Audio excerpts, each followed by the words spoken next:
السلام علیکم ورحمۃ اللہ وبرکاتہ۔ یا ایھا الناس انتم الفقراء الی اللہ واللہ هو الغنی الحمید ان یشاء یذھبکم ویأت بخلق جدید وما ذلک علی اللہ بعزیز ولا تزر وازرة وزر اخرى وإن تدع مثقلة إلى حملها لا يحمل منه شيء ولو كان ذا قربى انما تنذر الذين يخشون ربهم بالغيب واقاموا الصلاة ومن تزكى فانما يتزكى لنفسه والى الله المصير وما يستوي الاعمى والبصير ولا الظلمات ولا النور ولا الظل ولا الحرور وما يستوي الاحياء ولا الاموات ان الله يسمع من يشاء وما انت بمسمع من في القبور۔ معزز خواتین، اس وقت میں نے آپ کے سامنے سورۃ فاطر جو سورۃ یاسین سے پہلے کی سورت ہے اس کی چند آیات کی تلاوت کی ہے۔ انشاءاللہ ہم اس میں سے متعدد اور آیات بھی دیکھیں گے۔ سورۃ فاطر قرآن مجید کی بہت اہم سورتوں میں سے ہے، مکی سورتوں میں سے ہے، اور جو آیت میں نے آپ کے سامنے پڑھی ہے اس میں تمام انسانوں کو خطاب کیا گیا ہے۔ یا ایھا الناس، اے لوگو، تمام لوگ، کسی بھی ملک، کسی بھی علاقے، کسی بھی دین مذہب کے ماننے والے، مرد اور جوان بوڑھے سبھی اس میں شامل ہیں، غریب امیر فقیر سب کو خطاب کر کے اللہ تعالیٰ فرماتے ہیں انتم الفقراء الی اللہ، تم سب اللہ کے محتاج ہو، تمہیں اللہ کی ضرورت ہے۔ بعض اوقات ہم عبادت کرتے ہیں تو ہم سمجھتے ہیں کہ شاید اللہ کو ہماری ضرورت ہے اس لیے ہم سے عبادت کروا رہا ہے۔ نہیں، اللہ کو کوئی ضرورت نہیں ہے۔ اگر اس نے ہم پر عبادت فرض کی ہے تو یہ بھی دراصل ہمارے فائدے کے لیے، ہمیں اس عبادت کی ضرورت تھی۔ جو احکامات ہمیں اللہ تعالیٰ نے حلال و حرام کے دیے ہیں وہ بھی دراصل ہماری ضرورت ہے۔ کیا کرنا چاہیے، کیا نہیں کرنا چاہیے، یہ جو اللہ تعالیٰ نے ہمیں بتا دیا یہ بھی دراصل ہمارے فائدے کا ہے۔ عام طور پر آپ دیکھیے کہ جب ماں باپ اپنے بچوں کو کچھ باتیں بتاتے ہیں، بیٹا یہ کر لو، کھانا کھا لو، نہا لو، ہوم ورک کر لو، تو بچے کیا ساری باتیں مان لیتے ہیں؟ یہ فوری طور پہ مان لیتے ہیں۔ اور جب ان کو کسی چیز سے روکتے ہیں کہ اب بس اسکرین ٹائم ختم ہے، اب تم سو جاؤ، اب زیادہ جاگ نہیں سکتے، نہیں دوستوں کے ساتھ نہیں جا سکتے، تو عام طور پر کیا ہوتا ہے؟ وہ تنگ پڑتے ہیں کہ ہمیں کیوں اتنی انسٹرکشن دی جا رہی ہیں۔ وہ یہ نہیں سمجھتے کہ ان کا فائدہ کیا ہے ان کو فالو کرنے میں۔ اسی طرح ہمارا حال کیا ہے؟ اللہ سبحانہ وتعالیٰ نے جتنے بھی احکامات دیے ہیں وہ دراصل ہمارے فائدے کے لیے دیے ہیں۔ ماں باپ کو نظر آ رہا ہوتا ہے کہ کیا چیز بچوں کے فائدے میں ہے اور کیا چیز فائدے میں نہیں ہے، لیکن بچوں کو وہ فائدہ اور نقصان سمجھ نہیں آتا، لہٰذا کچھ بچے جو مان لیتے ہیں والدین کی بات وہ کامیاب ہو جاتے ہیں۔ اور آپ نے عام مشاہدے میں یہ دیکھا ہوگا کہ جو بچے والدین کی بات نہیں مانتے، نہیں پڑھتے، نہیں عادات کو بدلتے، پھر وہ زندگی میں کامیاب نہیں ہوتے، وہ بہت سی ٹھوکریں کھاتے ہیں۔ یہ تو ہے انسانوں کا حال، اور انسانوں کی بات، اور انسانوں میں سے جو سب سے زیادہ ہمارا خیر خواہ ہے ہمارے والدین، ان کی بات نہ ماننے کا نتیجہ۔ اور کہاں اللہ سبحانہ وتعالیٰ جو ہمارا خالق ہے، ہمارا مالک ہے، اور الرحمن اور الرحیم ہے، جو سب سے زیادہ ہمارے لیے مہربان ہے، جس نے ہمیں پیدا کیا ہے، جو ہمارے فائدے اور نقصان کو سب سے زیادہ سمجھتا ہے۔ الا یعلم من خلق وهو اللطیف الخبیر، کیا وہی نہیں جانے گا جس نے پیدا کیا؟ وہ تو سب کچھ جانتا ہے، ہمارا ظاہر بھی، ہمارا باطن بھی، ہمارے خیالات بھی، ہماری ضروریات بھی، وہ ہر چیز جانتا ہے۔ تو اس نے ہماری ضرورت کے مطابق ہمیں احکامات دیے ہیں۔ نماز پڑھنے کا اگر حکم دیا ہے، یا روزہ رکھنے کا دیا ہے، یا زکوٰۃ دینے کا، یا صدقات دینے کا، یا والدین کے ساتھ احسان کرنے کا، یا رشتہ داروں کے ساتھ جوڑ کے رکھنے کا، یا یتیموں، مسکینوں اور ضرورت مندوں کا خیال رکھنے کا، تو یہ سب کچھ دراصل اللہ سبحانہ وتعالیٰ نے جتنے بھی احکامات دیے ہیں ہمارے ہی فائدے کے لیے دیے ہیں۔ ان میں سے ایک ایک کے اندر ہماری ہی بھلائی ہے، اور جتنی چیزوں سے اللہ سبحانہ وتعالیٰ نے ہمیں روکا ہے ان سب میں ہمارا نقصان ہے۔ کوئی ایسی چیز نہیں کہ جو حرام کی گئی ہو اور اس میں ہمارے لیے فائدہ ہو، بلکہ ہمارے لیے نقصان ہی ہے۔ وہ نقصان اور فائدہ اللہ سبحانہ وتعالیٰ ہم سے زیادہ سمجھتا ہے۔ لہٰذا بندوں کی عافیت اسی میں ہے کہ وہ اللہ تعالیٰ کی غیر مشروط اطاعت کریں، اور جو حکم جب بھی ملا ہے اس کو خوشی کے ساتھ فالو کریں. تو یا ایھا الناس انتم الفقراء الی اللہ، اے لوگوں تم سب اللہ کے محتاج ہو. اور اگر انسان اپنی محتاجی کو دیکھے تو آپ دیکھیں ماں کے پیٹ سے لے کے پیدا ہونے کے بعد اور پھر بڑے ہونے تک ہر سٹیپ پر انسان اللہ ہی کا محتاج ہے. وہ کھلاتا ہے تو ہم کھاتے ہیں، وہ نہ دے تو ہم کچھ بھی نہیں کر سکتے. وہی شفا دیتا ہے، وہی ہماری ضروریات پوری کرتا ہے. ہر طرح کی جسمانی، روحانی، جذباتی، ہر طرح کی ضروریات وہی ہماری پوری کرتا ہے. اور ہم اسی کے محتاج ہیں، اس کی رحمت کے محتاج ہیں، اس کے فضل کے محتاج ہیں، اس کی نعمتوں کے محتاج ہیں. اور نہ صرف یہ کہ اس دنیا میں بلکہ مرنے کے بعد بھی. قبر میں کون ہوگا ساتھ؟ کوئی بھی نہیں. اور صرف اس کی رحمت ہی کام آئے گی. کوئی ایک بھی نہیں، صرف تنہائی ہوگی اور ہم ہوں گے. اور جس نے دنیا میں اللہ کو یاد کیا ہوگا وہ وہاں بھی اس کے لیے پھر روشنیاں ہوں گی اور باغ ہوں گے اور راحتیں ہوں گی، روح و ریحان ہوگا. تو فرمایا یا ایھا الناس انتم الفقراء الی اللہ واللہ هو الغنی الحمید. اور اللہ بے نیاز بھی ہے اور قابل تعریف بھی ہے. تم اس کی عبادت کرو یا نہ کرو، اس کو کوئی فرق نہیں پڑتا. وہ تمہاری عبادت سے بے نیاز ہے، وہ ذکر سے بے نیاز ہے، وہ تمہارے صدقہ خیرات سے بے نیاز ہے، وہ تمہاری مشقتوں سے بے نیاز ہے. اس کو تمہاری ضرورت نہیں ہے. لیکن ہاں اگر تم اپنی خوشی سے اس کی عبادت کرو گے وَإِن تَشْكُرُوا يَرْضَهُ لَكُمْ، اگر تم شکر ادا کرو گے تو وہ اس پہ راضی ہوگا، اس پہ وہ خوش ہوگا. تو اس لیے کتنا ضروری ہے کہ ہم اپنی حیثیت کو اور اللہ پاک کے مقام اور مرتبے کو سمجھیں اور جانیں کہ ہم کیا ہیں اور ہمارا رب کون ہے. لیکن جب ہم یہ چیز سمجھتے نہیں، اپنے آپ کو نہیں سمجھتے اور اپنے رب کو نہیں جانتے، اپنے رب کی معرفت حاصل نہیں کرتے، تو پھر ہمیں اس دنیا میں اس دین کا اور اللہ تعالیٰ کے احکامات کا کوئی مقصد سمجھ نہیں آتا. پھر ہم بھی بچوں والا سلوک کرتے ہیں، جو چیز ہماری مرضی کی ہوتی ہے وہ کر لیتے ہیں، جو چیز مرضی کی نہیں ہوتی وہ نہیں کرتے. اور یہ بھول جاتے ہیں کہ اگر ہم نے اسی طرح زندگی بسر کی تو کل جب ہمارا نامہ اعمال تولا جائے گا، ہماری نیکیاں اور بدیاں آمنے سامنے لائی جائیں گی، اور اگر ہماری غلطیاں زیادہ نکل آئیں تو پھر سزا بھی ملے گی. اس چیز کو ہم بھول جاتے ہیں. تو اس لیے بہت ضروری ہے کہ انسان اللہ سبحانہ وتعالیٰ کی پہچان کرے. اللہ سبحانہ وتعالیٰ کی پہچان قرآن مجید کے ذریعے ہوتی ہے. اللہ تعالیٰ کی پہچان اس کے اچھے اچھے ناموں کے ذریعے ہوتی ہے. اس لیے ہم میں سے ہر ایک پر لازم ہے کہ ہم اس علم کو حاصل کریں اور اللہ تعالیٰ کے کلام کے ذریعے اللہ کو پہچانیں اور اس کو جانیں اور اس سے محبت کریں، اس سے ہیبت رکھیں، اس سے حیا رکھیں، اس سے انس رکھیں، اس کی خشیت رکھیں، اس کا خوف بھی ہمارے دلوں میں ہو اور اس کے ساتھ ایک اچھا تعلق ہمارا ہو، ایک مضبوط تعلق ہو، اس کی یاد ہر لمحہ ہمارے دل میں ہو. پھر فرمایا ان یشاء یذھبکم ویأتی بخلق جدید، اگر وہ چاہے تم سب کو لے جائے. تم اس کی مجبوری نہیں کہ اس کی کوئی مجبوری ہے کہ اس کی دنیا کا کام چلتا نہیں تو لہٰذا تمہیں رکھا ہوا یہاں تمہاری نافرمانیوں کے باوجود. ایسا کچھ بھی نہیں ہے. وہ جب چاہے، جس لمحہ چاہے، جس کو چاہے لے جائے. اور یہ ہم اپنی آنکھوں سے دیکھتے نہیں رہتے اور اپنے کانوں سے سنتے نہیں رہتے کہ کھڑے کھڑے جان نکل گئی، راستے میں ہارٹ اٹیک ہو گیا، جوان لوگ، یعنی نہ تو کسی عمر کی قید ہے کہ اتنے سال کے ہوں گے تو فوت ہوں گے، نہیں، کچھ بھی پتہ نہیں، بیمار پڑے رہتے ہیں اور صحت مند چلے جاتے ہیں.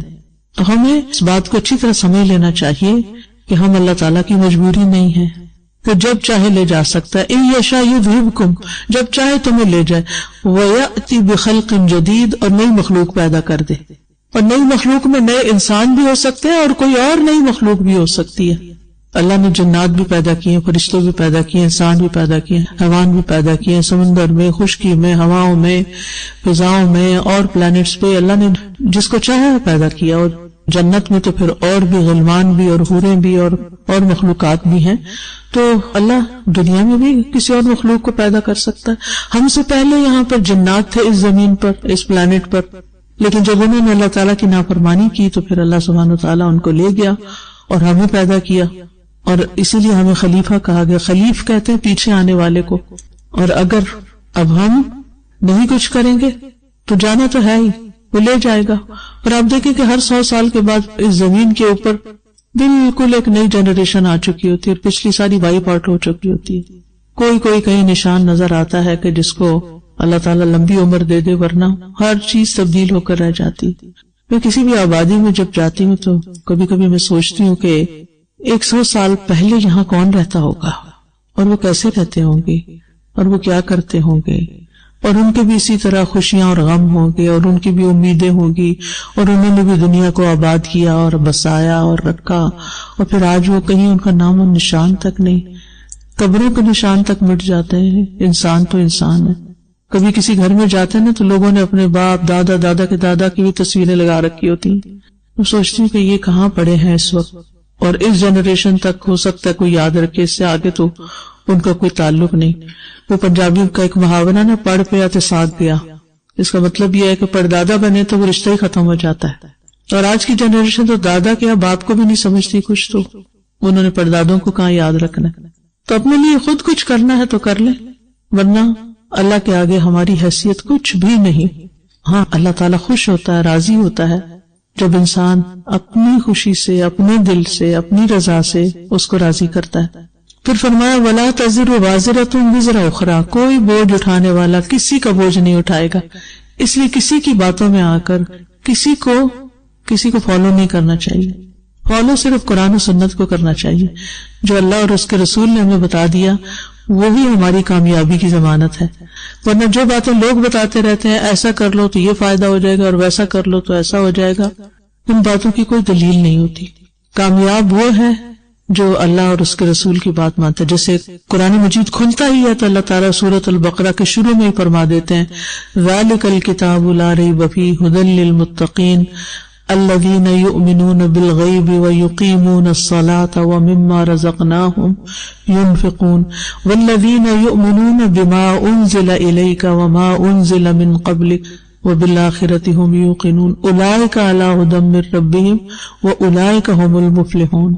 کہ جو یہ کام کریں گے جو بتا دیے گئے ان آیات میں، کہ جو ایمان لائیں گے غیب پر، پھر نماز قائم کریں گے، اس میں سے جو ہم نے ان کو رزق دیا خرچ کریں گے، پہلی کتابوں پر بھی ایمان لائیں گے اور جو نبی صلی اللہ علیہ وسلم کی طرف اتارا گیا اس پر بھی ایمان لائیں گے اور آخرت پر یقین رکھیں گے، یہی لوگ دراصل ہدایت پر ہیں اور یہی کامیاب ہونے والے ہیں.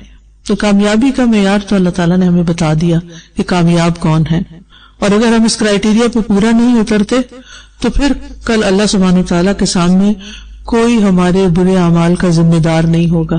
کیونکہ دنیا میں تو ہم کہتے رہتے ہیں نا کہ ہمارے گھر میں کوئی نماز ہی نہیں پڑھتا اس لیے میرا بھی دل نہیں چاہتا، ہمارے گھر میں ایسا نہیں ہوتا تو اس لیے ماحول ہی بڑا مشکل ہے، ہم نہیں یہ کر سکتے. نہیں، چاہے ساری دنیا کسی رخ پہ چلے جا، آپ نے اللہ کی طرف اپنا رخ کرنا ہے.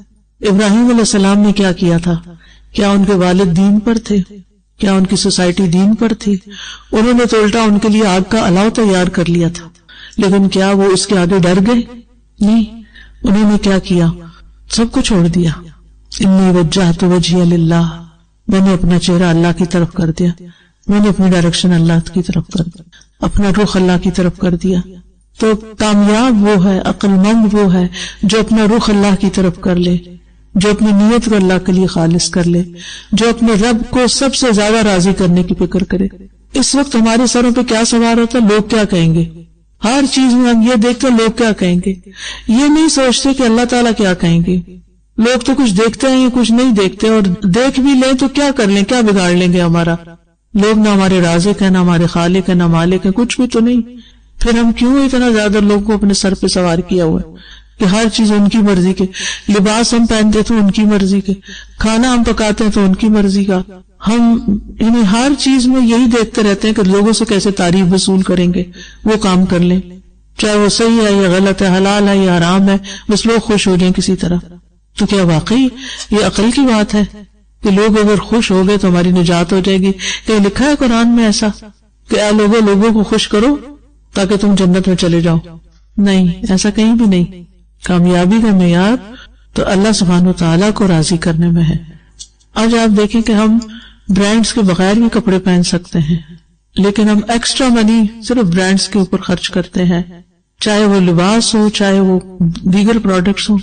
اور پھر ہم کہتے ہیں مہنگائی بہت ہو گئی ہے، پھر ہم کہتے ہیں کہ صدقے کے لیے پیسے نہیں، کسی اچھی کاز کے لیے ہمارے پاس پیسے نہیں ہوتے، اور ان چیزوں کی ہمیں ضرورت بھی نہیں ہوتی، صرف ہم دیکھا دیکھی کر رہے ہوتے ہیں کہ لوگ کر رہے ہیں تو ہم بھی کر لیں، اور یہ نہیں سوچتے کہ ان چیزوں پر اتنا سپینڈ کرنے کی بجائے کیوں نہ اپنے آخرت کے بینک میں جمع کروائیں اور اچھے اچھے کاموں میں خرچ کر جائیں، اس طرف ہمارا دھیان کم جاتا ہے۔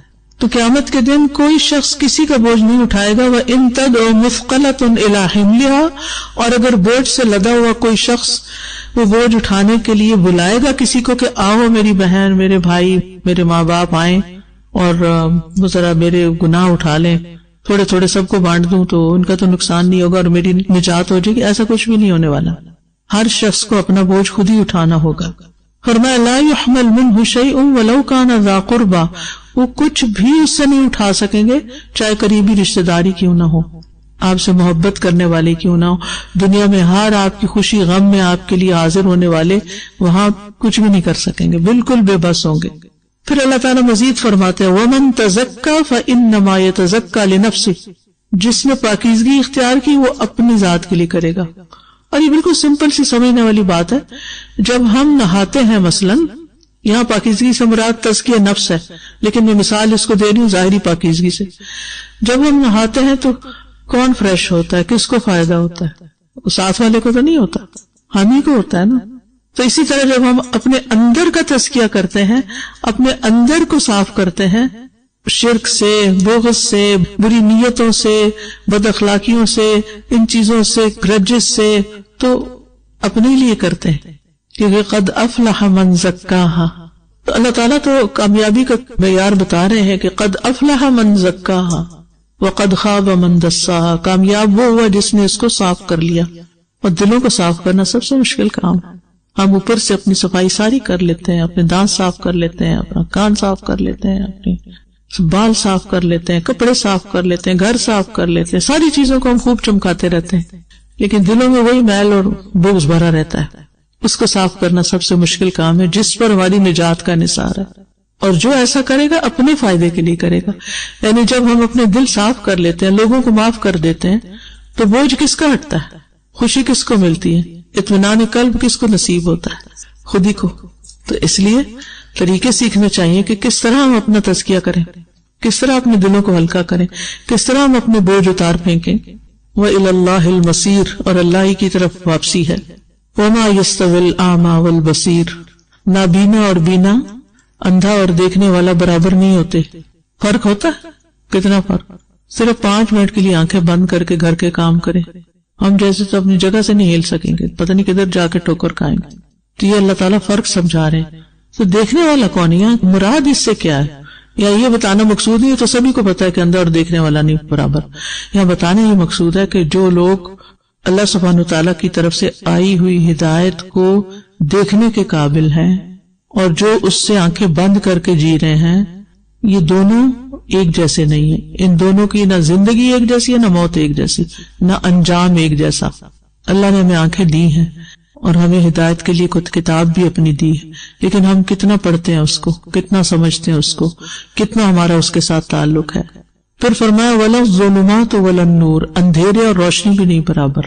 اندھیرے میں رہنا، آج کل آپ دیکھیں نا سورج نہیں نکلتا تو ایک اندھیرا اندھیرا سے چھایا ہوتا ہے، اور جن دنوں میں سورج نکلتا ہے ہر چیز گرینری نظر آتی ہے، نیلا آسمان نظر آتا ہے، فریش ایئر چل رہی ہوتی، کتنا فرق ہوتا ہے۔ دو مختلف چیزیں ہوتی ہیں، موڈ ہی بدل جاتا ہے انسان کا۔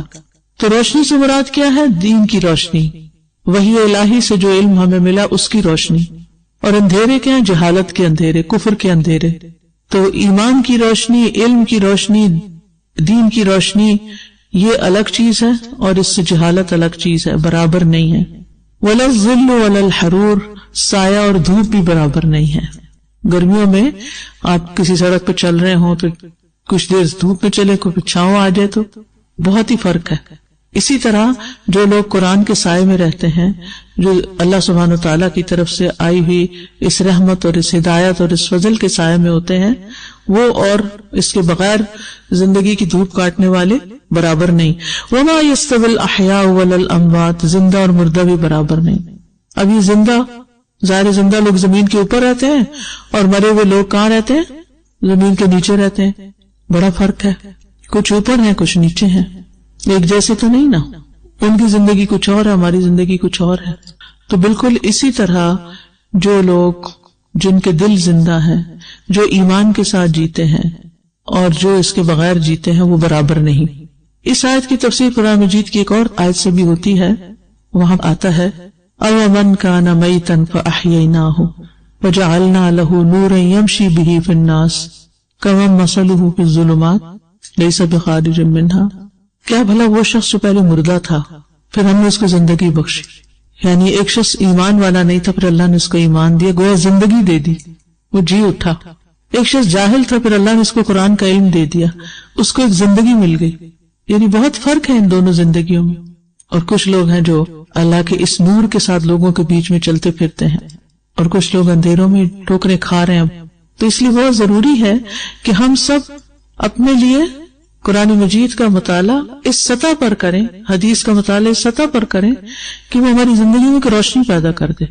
اچھا، بعض لوگ تلاوت تو کر لیتے ہیں، معنی نہیں سمجھتے، اور سمجھتے بھی ہیں تو سمجھے بغیر بس پڑھے جاتے ہیں کیونکہ انہوں نے ٹارگٹ رکھا ہوتا ہے کہ سپارہ روز پڑھنا ہے. چلیے اچھی بات ہے، آپ تلاوت کریں، ثواب آپ کو مل جائے گا، لیکن وہ روشنی جو اصل مقصود ہے وہ نہیں ملتی صرف حروف کی طرف توجہ کرنے سے. اس کے لیے اس کے معنی کو جاننا اور اس کو سمجھنا یہ انتہائی ضروری ہے. پھر فرمایا ان اللہ یسمع من یشاء وما انت بمسمع من فی القبور. اللہ جس کو چاہتا ہے سنواتا ہے. یعنی سننا صرف کان سے نہیں ہوتا، دل کے بھی کان ہوتے ہیں، دل کی آنکھیں بھی ہوتی ہیں. فإنها لا تعمى الأبصار ولكن تعمى القلوب التي في الصدور. آنکھیں اندھی نہیں ہوتی بلکہ وہ دل اندھے ہوتے ہیں جو سینوں میں ہے. تو اس لیے بہت ضروری ہے کہ ہم صرف سننے والے نہ ہوں بلکہ غور سے سننے والے ہوں. اور غور سے وہی سنتا ہے جو سننے کے بعد پھر اپنا کوئی لاہ عمل بناتا ہے، کوئی اپنی زندگی کا مقصد بناتا ہے، کوئی اپنے لیے پلاننگ کرتا ہے کہ مجھے کون سا کام کس طرح کرنا ہے تاکہ مجھے زیادہ فکر ہو. جس شخص کو اس بات کا یقین ہے نا کہ آخرت میں آنا ہے اور حساب کتاب ہونا ہے اور جنت جہنم بھی ہے اور زندگی وہاں شروع ہوگی، تو وَإِنَّ الْآخِرَةَ لَهِيَ دَارُ الْحَيَوَانِ. ایک ہوتا ہے حیات اور ایک ہوتا ہے حیوان. یہ حیوان نہیں جو اردو میں ہم کہتے، یہ ہے حیوان. ٹھیک ہے، یہ دونوں ہی مصدر ہے، حیات بھی مصدر ہے، حیوان بھی مصدر ہے. فرق کیا ہے؟ اللہ تعالیٰ یہ بھی کہہ سکتے تھے کہ یعنی کہ زندگی کا گھر تو وہی ہے. حیوان جو ہوتا ہے یہ فعلان کے وزن پر، تھوڑا سا عربی گرامر ہے لیکن آپ دلچسپی کی بات ہے تو آپ کو سمجھ آ جائے گی بات کہ فرق کیا ہے دنیا اور آخرت کا. حیوان جو ہوتا ہے وہ فعلان کے وزن پر، فعلان نہیں فعلان زبر کے ساتھ. عربی کا قاعدہ یہ ہے کہ جس صیغے میں حرکت ہوگی فعلان، وہ جس چیز کو ریپرزینٹ کر رہا ہے اس میں بھی حرکت ہوگی. یعنی آخرت جو ہے وَإِنَّ الْآخِرَةَ لَهِيَ الْحَيَوَانِ، کہ آخرت ہی اصل میں زندگی ہے، کہ اس میں ہے حرکت. دنیا اس کے مقابلے میں ڈیڈ ہے. یہاں پر نہ وہ انجوائمنٹ ہے نہ وہ ایکسائٹمنٹ ہے.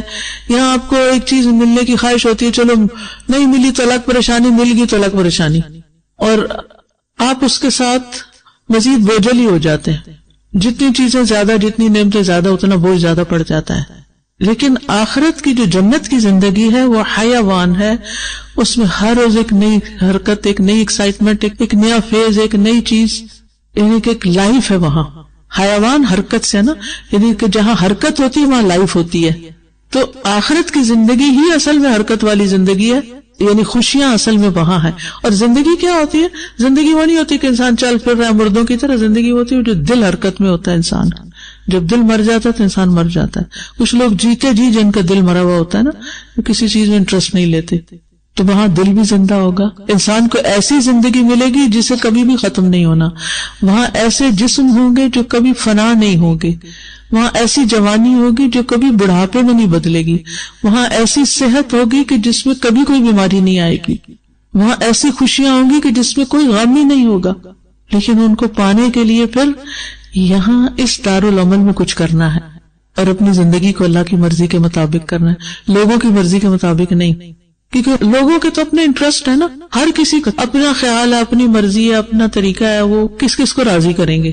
تو اللہ تعالیٰ نبی صلی اللہ علیہ وسلم سے فرما رہے ہیں کہ آپ جو قبروں میں پڑے ہیں نا ان کو نہیں سنوا سکتے. یعنی جو مر جاتے ہیں، جن کے دل مردہ ہوتے ہیں، جو قبروں میں ہیں، جو مر چکے ہیں، ان کو آپ نہیں سنوا سکتے، اور وہ اگر سن بھی لیں تو ان کو فائدہ ہی کوئی نہیں، انہوں نے وہاں سے اٹھ کے کرنا کیا ہے۔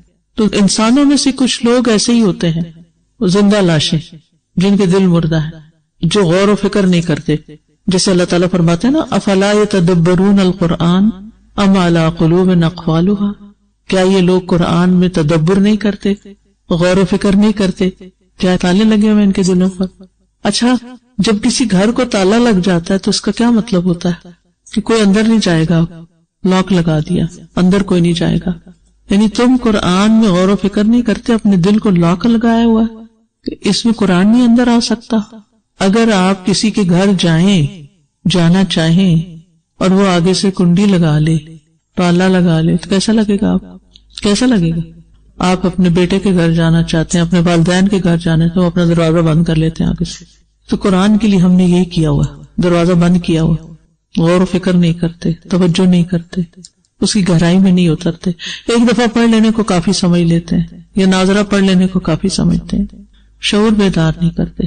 قرآن زندہ کتاب ہے اور زندگی بخشتی ہے، اس سے ہم اپنے دلوں کو زندہ نہیں کرتے۔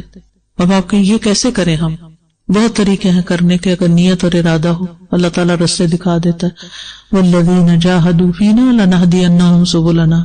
پھر اسی سورت کی آیت نمبر 29 ہے ان الذین یتلون کتاب اللہ واقاموا الصلاۃ وانفقوا مما رزقناہم سرا وعلانیۃ یرجون تجارۃ لن تبور۔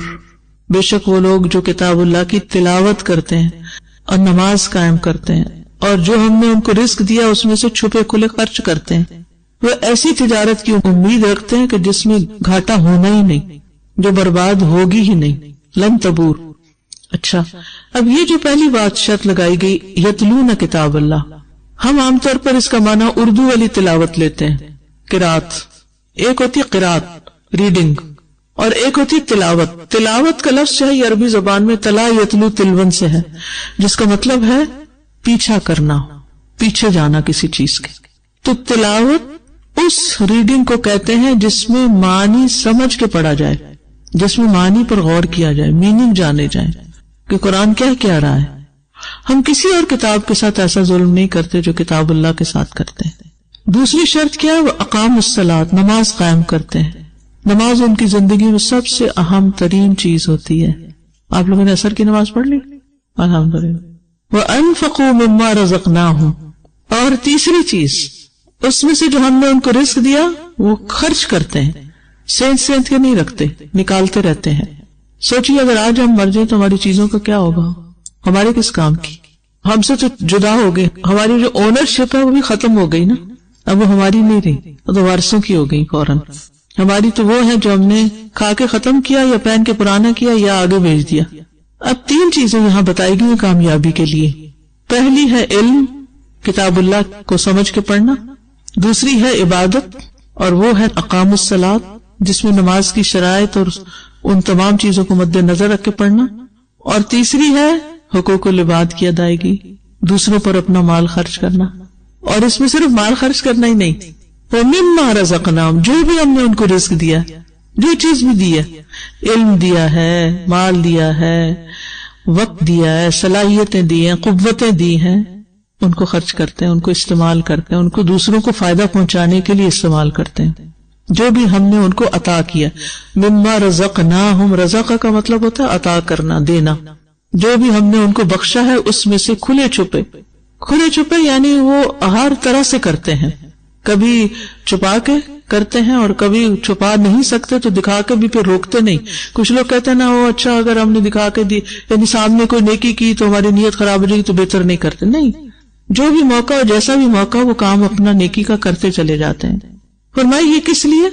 لِيُوَفِّيَهُمْ أُجُورَهُمْ وَيَزِيدَهُمْ مِنْ فَضْلِهِ، تاکہ ان کے اجر، اللہ تعالیٰ ان ساری چیزوں کو مزدوری قرار دیتے ہیں جن کی اجرت ملے گی جا کے، تاکہ ان کو ان کے اجر پورے دے، وَيَزِيدَهُمْ مِنْ فَضْلِهِ، اور انہیں اپنے فضل سے زیادہ بھی دے۔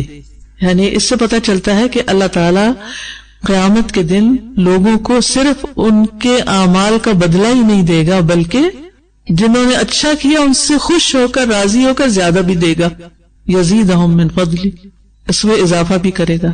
اور کتنا، یعنی ایک ذرے کو بھی اللہ تعالیٰ کتنا آنر بخشے گا. ان اللہ لا یظلم مثقال ذرۃ وان تک حسنۃ یضاعفها وَيُؤْتِ مِن لَّدُنْهُ أَجْرًا عَظِیمًا. یہ سورۃ النساء کی آیت ہے. یہ آیت بہت ہی میرے دل کو لگتی ہے کہ اللہ اتنا قدردان ہے.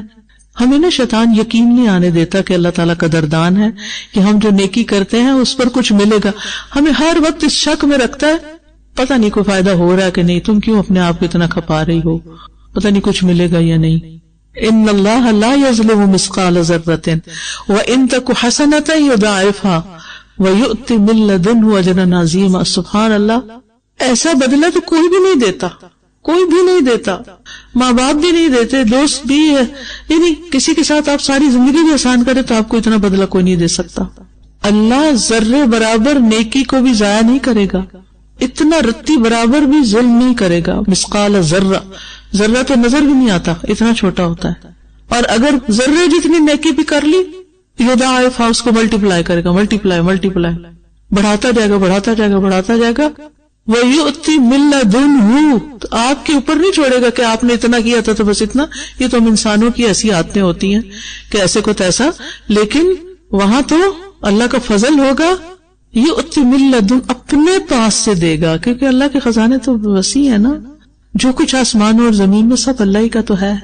یہ آیت بڑی دل دہلانے والی، للہ ما فی السماوات و ما فی الارض، ہر چیز کا مالک وہی ہے، اللہ ہی کے لیے جو آسمان اور زمین میں.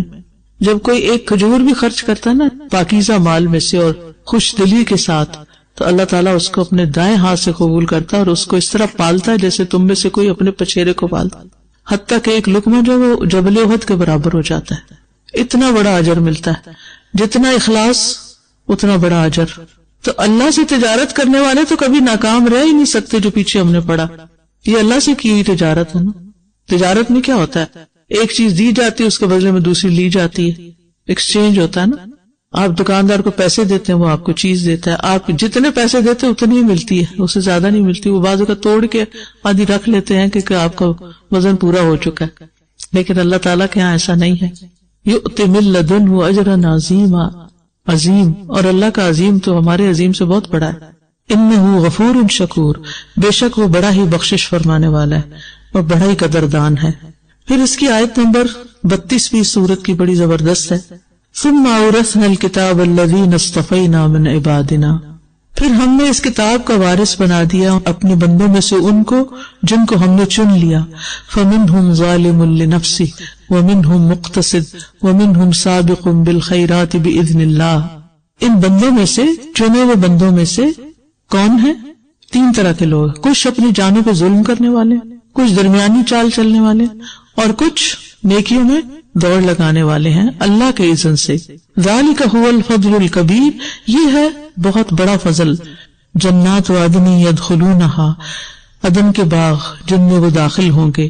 یحلون فیہا من اساور من ذہب ولؤلؤا، وہاں وہ سونے اور موتیوں کے کنگن پہنائے جائیں گے.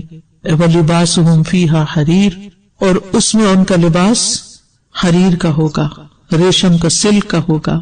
وقالوا الحمد للہ الذی اذهب عنا الحزن، اور وہاں وہ کہیں گے کہ شکر ہے، سب تعریف اس اللہ کی ہے جس نے ہم سے یہ غم دور کر دیا، جو ہمیں اپنی آخرت کے بارے میں غم لگا ہوا تھا کہ ہمارا انجام کیا ہوتا ہے، آج وہ ہمارا غم دور ہو گیا. ان ربنا لغفور شکور، پہلے اللہ تعالیٰ نے خود فرمایا کہ غفور شکور ہے، اب بندے اس کا اقرار کریں گے واقعی ہمارا رب بڑا غفور اور شکور ہے. الذی احلنا دار المقامت من فضلی، جس نے ہمیں ہمیشگی گھر میں اپنے فضل سے لا ٹھہرایا. لا یمسنا فیہا نصب ولا یمسنا فیہا لغوب، یہاں نہ ہمارے لیے کوئی تھکاوٹ ہے اور نہ ہمیں یہاں کوئی بوریت ہے، کوئی اکتاہٹ بھی نہیں ہے. دنیا میں تو اچھے سے اچھی چیز مل جائے تو اکتا جاتے ہیں، بس روز یہی. لیکن یہ فضل کس پر ہوگا؟ اس میں مختلف تفاسیر کی گئی ہیں. ان میں سے ایک تفسیر یہ ہے کہ کچھ لوگ ظالم ہیں. ظالم وہ ہوتا ہے جو حق نہ دے، اپنے اوپر بھی ظلم کر رہا ہے اور اللہ کا حق بھی نہیں دے رہا، یعنی جو اللہ نے کرنے کو کہا وہ نہیں کر رہا. کچھ ایسے ہیں بس کچھ کر لیا کچھ نہیں کیا، وہ درمیانی چال چل رہے ہیں. لیکن کچھ جو ہیں وہ نیکیوں میں آگے بڑھنے والے ہیں، وہ سوچتے نہیں رہ جاتے بلکہ آگے بڑھ کے کر لیتے ہیں، جو موقع ملے بس کر لیا. تو سابقون بالخیرات. ہم سب کو اپنے اوپر غور کرنا چاہیے کہ جب کوئی نیکی کا موقع آتا ہے تو ہمارا طرز عمل کیا ہوتا ہے. ہم فوراً آگے بڑھتے ہیں یا سوچتے رہتے ہیں یا پھر رہ ہی جاتے ہیں پیچھے. ہم کہاں کھڑے ہوتے ہیں؟ آج دنیا میں نیکیوں کے معاملے میں ہم جو کریں گے نا کل وہی سامنے آنے والا ہے. تو اللہ سبحانہ وتعالیٰ سے دعا ہے کہ اللہ ہمیں عمل کی توفیق عطا فرمائے. وآخر دعوانا ان الحمد للہ رب العالمین. سبحان اللہ والحمد للہ ولا الہ الا اللہ واللہ اکبر ولا حول ولا قوة الا باللہ العلی العظیم. اللہم صل علی محمد وعلى آل محمد كما صليت على إبراهيم وعلى آل إبراهيم إنك حميد مجيد. اللهم بارك على محمد وعلى آل محمد كما باركت على إبراهيم وعلى آل إبراهيم إنك حميد مجيد. ربنا آتنا في الدنيا حسنة وفي الآخرة حسنة وقنا عذاب النار. ربنا لا تزغ قلوبنا بعد إذ هديتنا وهب لنا من لدنك رحمة إنك أنت الوهاب. ربنا هب لنا من أزواجنا وذرياتنا قرة أعين واجعلنا للمتقين إماما. یا حی یا قیوم برحمتک نستغیث. یا اللہ جو کچھ ہم نے پڑھا ہے، جو کچھ سنا ہے، ہمیں اس پر عمل کی توفیق عطا فرما. اللہ ہماری ساری مشکلات کو آسان کر دے. اللہ تمام بیماروں کو صحت عطا فرما. یا اللہ اس گھر پر اپنی رحمت اور فضل اور برکت نازل فرما. ان کی تمام تکلیفیں اور مشکلات آسان فرما. یا اللہ تمام بیماروں کو صحت عطا فرما. اللہ سب دکھی لوگوں کے دکھ دور فرما. اللہ سب کی پریشانیاں دور فرما. اللہ سب آنے والوں کی دعائیں قبول فرما. یا اللہ ان کے دلوں میں جو دعائیں ہیں، حاجات ہیں، ضروریات ہیں، اللہ ان کو پورا فرما دے. اللہ دنیا کے ساتھ ہماری آخرت بھی سنوار دے. ہماری موت کو آسان کر دینا. اللہ ہمیں کسی آزمائش میں مبتلا نہ کرنا. اللہ جہنم کی آگ سے بچا لینا. اللہ قبر کے عذاب سے بچا لینا. جنت الفردوس عطا فرمانا اور اپنا دیدار نصیب فرمانا. اور آنے والوں کو اور گھر والوں کو اس پروگرام کی بہترین جزائے خیر عطا فرمانا. اللہ تعالیٰ ہمارے والدین پر بھی اپنی رحمت فرما. ہماری اولادوں کو ہدایت عطا فرما. ربنا تقبل منا انك انت السميع العليم وتب علينا انك انت التواب الرحيم. وصلى الله تعالى على خير خلقه محمد وعلى آله وأصحابه وأهل بيته أجمعين برحمتك يا أرحم الراحمين. السلام علیکم ورحمۃ اللہ وبرکاتہ.